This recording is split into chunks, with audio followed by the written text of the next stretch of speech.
You crack open, not into warmth, not into light, into a dark, wet gap between a kitchen cabinet and a rotting wall. The air hits you like a slap, cold, sharp, reeking of grease and drain water and something dead nearby. You are white, completely, ghostly white. You are right now the softest thing in this room. One wrong touch and you are finished. 2 hours before your skin darkens, before you harden, before the world stops being able to kill you so easily. 15 others just like you are pushing out of the same capsule. Your mother left this here, a leathery brown case called a Nutheca, pressed into this specific crack because she decided it was safe enough. She is already gone. You are on your own. Your antennae move before your legs do. They are longer than your entire body, and right now, they are reading the world so fast it would overwhelm any brain more complicated than yours. Food, 20 feet away, beneath the stove. Vibration, something massive somewhere above. A footstep. You don't know that word. But your legs already know what to do. Hide. You press into the crack. You wait. You breathe through tiny holes along your sides, not your mouth, called spiracles. Your whole body is an air intake. Your whole body is a survival machine. You are 4 millimeters long. You are already more equipped to survive than almost anything alive. Weeks pass. You eat. You hide. You run. You eat again. And then one day, your skin stops fitting. It has become a prison. Rigid, tight, crushing you from the outside in. So you do the only thing you can. You split it open and crawl out of yourself. This is called molting. You will do it 6 times before you are finished. Each time you emerge white, soft, and exposed.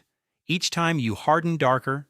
Each time you are bigger, faster, harder to catch, harder to kill. You are not growing up. You are being rebuilt.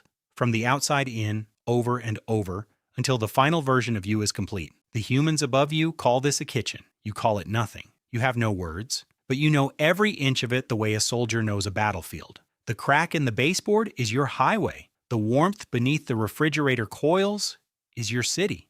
The thin film of grease behind the stove, invisible to them, is your feast. You can smell food from 20 feet away. You can feel a footstep before you hear it. You can run 3 body lengths per second, scaled to human size. That's 30 miles an hour. You are not a pest.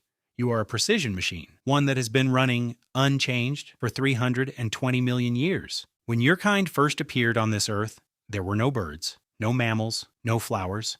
The dinosaurs hadn't arrived yet. 5 mass extinctions have since swept across this planet, events that obliterated entire kingdoms of life. You survived all of them. You didn't survive by fighting. You survived by hiding, by eating anything, by needing almost nothing, by being so perfectly designed that evolution looked at you and stopped. Why improve perfection? You can go 2 weeks without water, a month without food, 30 minutes submerged underwater. You can survive a nuclear level of radiation that would kill a human 10 times over. And then this one.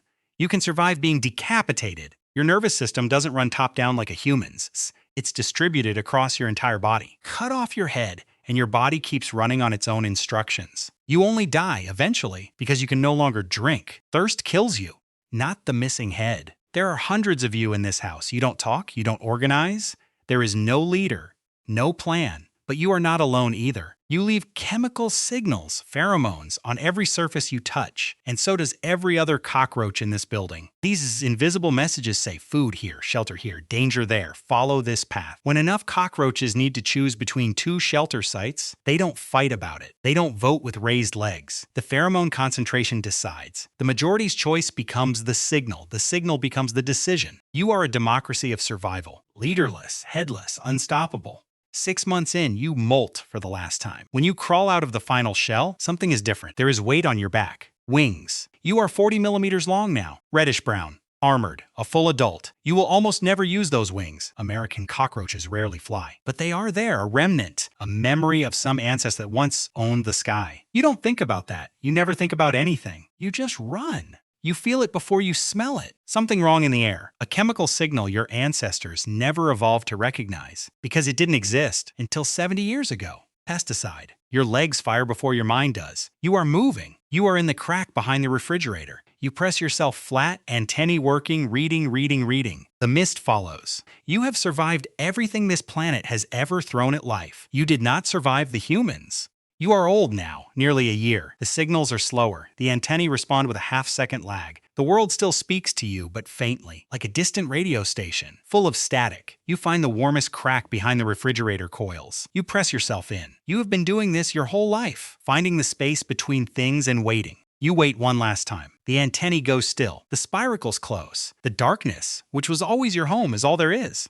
Somewhere behind the kitchen cabinet, there is a small brown capsule, pressed into a warm crack, sealed shut, 16 eggs inside, waiting. You are gone, but you are not finished. You just lived an entire life. A life that lasted less than a year. A life spent in darkness, in cracks, in spaces humans never look. A life with no words, no memories, no fear of dying, because you never knew you could. We call them pests. We spray them. We crush them without thinking. But if the only measure of success is survival, if the only score that matters is still being here, then the cockroach has beaten every creature that has ever lived on this planet, including us.